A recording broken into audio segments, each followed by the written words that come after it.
الحمد لله رب العالمين الرحمن الرحيم مالك يوم الدين إياك نعبد وإياك نستعين اهدنا الصراط المستقيم صراط الذين أنعمت عليهم غير المغضوب عليهم ولا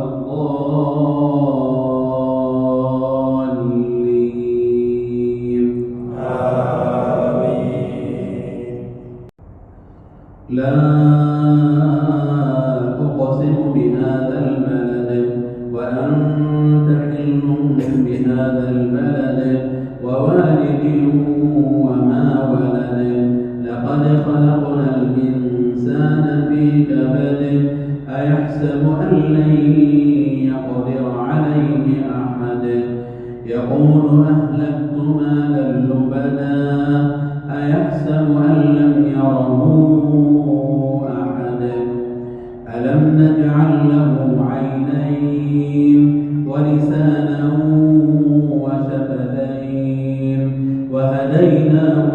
النجدين فلاقتحم العقبة وما أدراك ما العقبة فك رقبة أو إطعام في يوم ذي مسغبة يتيما ذا مقربة أو مسكينا ذا متربة ثم كان من الذين آمنوا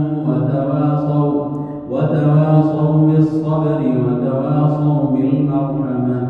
أولئك أصحاب الميمنة والذين كفروا بآياتنا هم أصحاب المشأمة عليهم نار مؤصدة. الحمد لله رب العالمين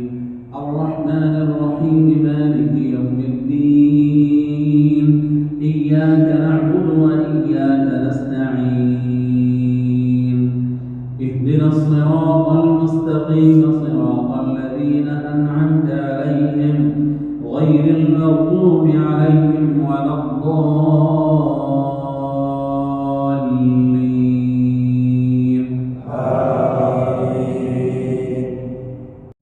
القارعة ما القارعة وما أدراك ما القارعة يوم يكون الناس كالفراش المبثوث وتكون الجبال كالعهن المنفوش فأما من ثقلت موازينه فهو في عيشة راضية وأما من خفت موازينه فأمه هاوية وما أدراك ما هي نار حامية. الله أكبر. Thanks for watching. Don't forget to like, comment, share and subscribe to Al Wahid channel.